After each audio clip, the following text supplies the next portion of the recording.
स्वाभिमान बाळगा. जे सीमेवर आपल्यासाठी मरतात ना दादा, ते विशिष्ट एका जातीसाठी मरत नाहीत हो. बर त्यांच्यावर मेल्यानंतर काय बौद्धाचा मेला म्हणून निळा झेंडा असतो का? हिंदूचा मेला म्हणून भगवा अंगावर टाकतात का? मुसलमानाचा मेला म्हणून हिरवा टाकतात का? एकच आहे ना दादा तिरंगा, एकच आहे ना तिरंगा. कधीतरी आपण याचा विचार करण्याचा. अरे सांगतात आमचा प्राण गेला तरी चालेल. मेरी जान जाए वतन के लिए, मेरी जान जाए वतन के लिए, बहे खून मेरा चमन के लिए, बहे खून मेरा चमन के लिए, मेरी जान जाए वतन के लिए, मेरी जान जाए वतन के लिए. आमचा प्राण गेला तरी या देशासाठी जावा.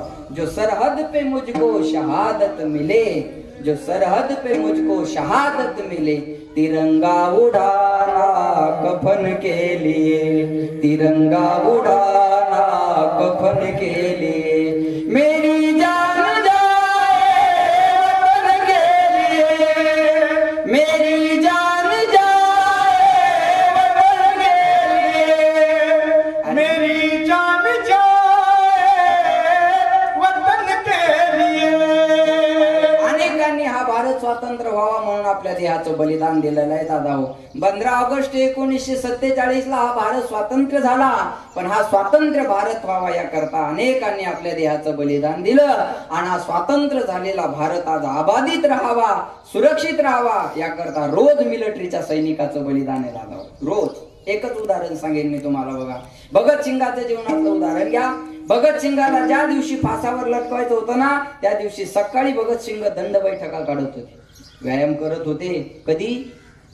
फाशी होणार त्या दिवशी. काय मानसिकता असेल बघा. आपल्याला जर कळलं आपण उद्या मरणार आहे तर आपण काय करू. मागे एकदा कळलं होतं बघा भूकंप होणार, तेवढ्या रात्री लोक भजन पापड तळून खात होते. अरे मरायचंय म्हणे उद्या, घ्या खाऊन.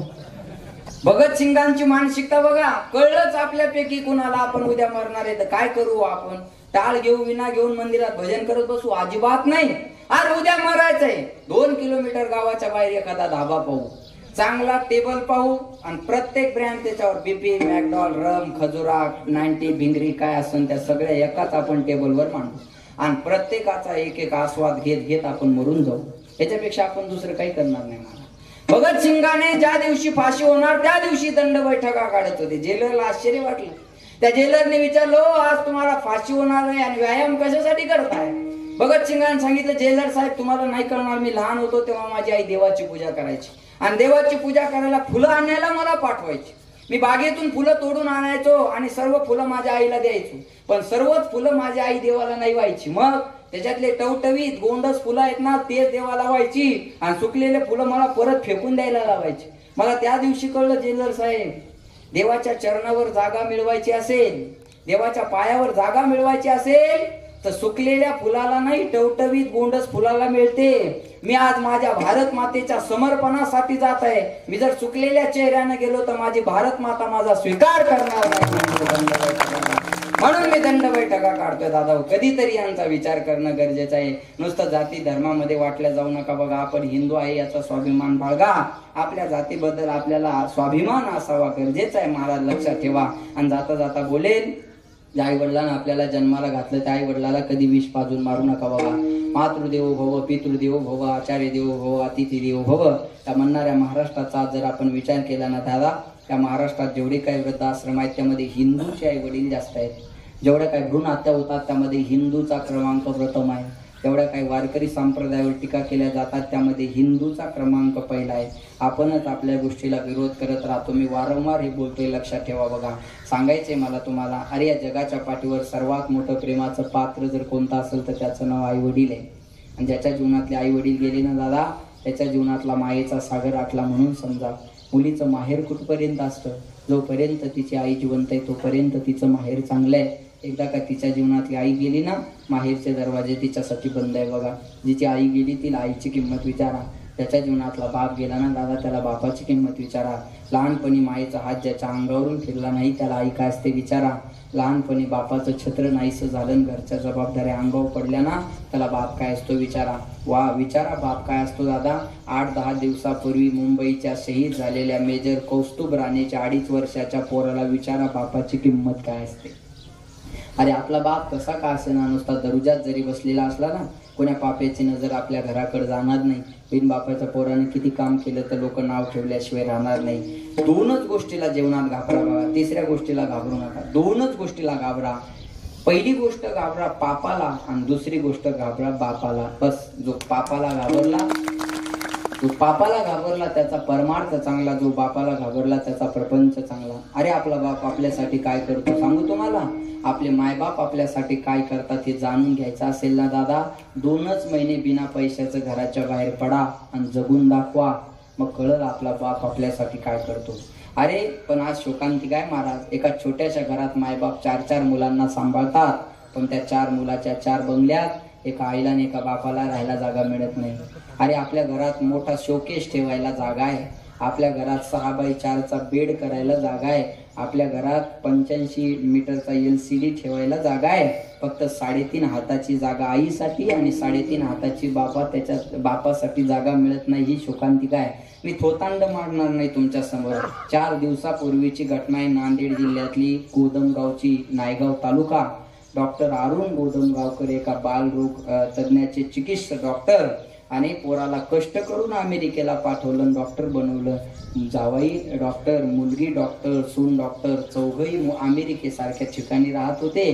पण शेवटचे 6 वर्ष त्या डॉक्टरांचे, नामवंत डॉक्टरांचे शेवटचे 6 वर्ष, ज्याचे 4 नातेवाईक पोरं अमेरिकेला आहेत, त्याचे शेवटचे 6 वर्ष अहमदपूरच्या रुक्मिणी वृद्धाश्रमात गेले. 19 ऑगस्टला त्यांचा मृत्यू झाला. वृद्धाश्रमाच्या संचालकांनी फोन केला, तुमच्या बापाचा अंत झाला. पोरांचं उत्तर काय आलं ऐका दादा. पोरांनी सांगितलं, आता आम्ही कामाच्या व्यापातून येऊ शकत नाही, आम्ही आल्यावर काय आमचा बाप जिवंत होणार आहे, तुमच्या पद्धतीनं तुम्ही अंत्यसंस्कार करून घ्या. काय जाळायचं या श्रीमंतीला, बोला काय जाळायचं या श्रीमंतीला दादा. मुंबईचा 3ऱ्या नंबरचा श्रीमंत, 12,000 कोटीचा मालक विजयपत शिंगानिया, 12,000 कोटीची संपत्ती डोळे लावून पोराच्या नावावर करून दिली. आणि त्याच्यानंतर पोरानं लाता मारून बापाला घराच्या बाहेर काढलं. आज मुंबईला बाप भाड्याच्या खोलीत राहायला लागला. ही शोकांतिका आहे.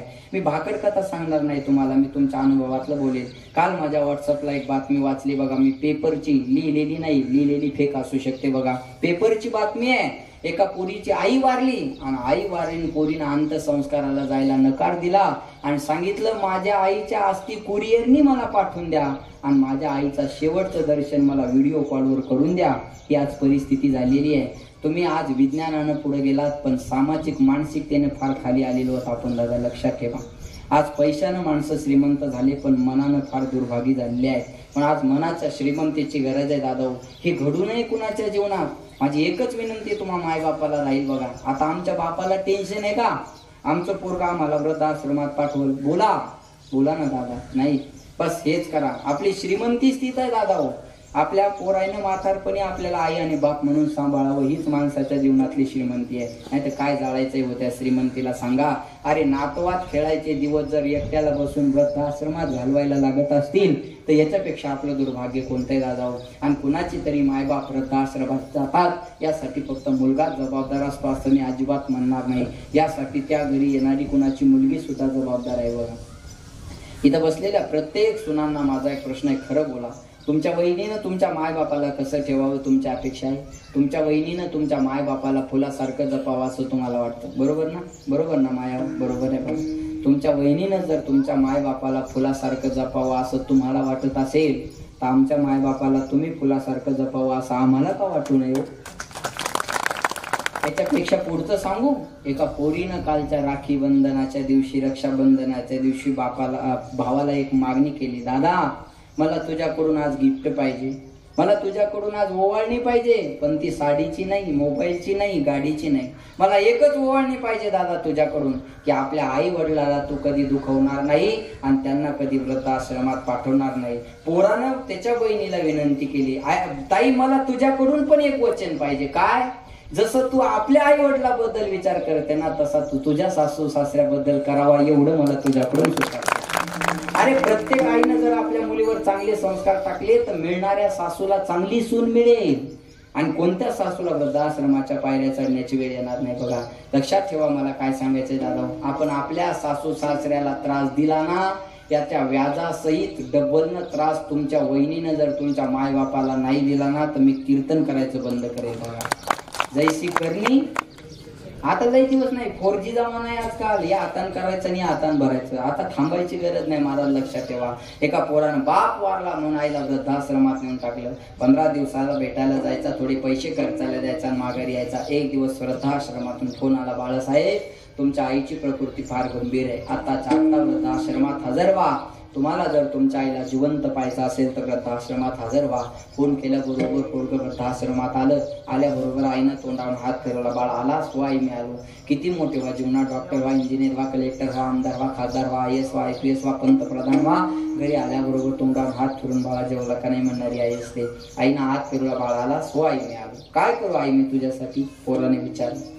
आई म्हणते, बाळा एवढी माझी व्यवस्था केली, मला वृद्धाश्रमात एवढी खोली मिळून दिली, आता माझ्यासाठी काय करायचं राहिले? पोराने विचारलं, आई तुझी शेवटची इच्छा काय आहे मला सांग. आईनं सांगितलं, सांगू तुला माझी शेवटची इच्छा? हो आई, तुझी शेवटची इच्छा काय आहे मला सांग. बाळा तू सुखात राहावं हीच माझी शेवटची इच्छा आहे. फेकून भाकर मारा मायबापाला, पोराचं चांगलं व्हावं ही अपेक्षा असते दादा.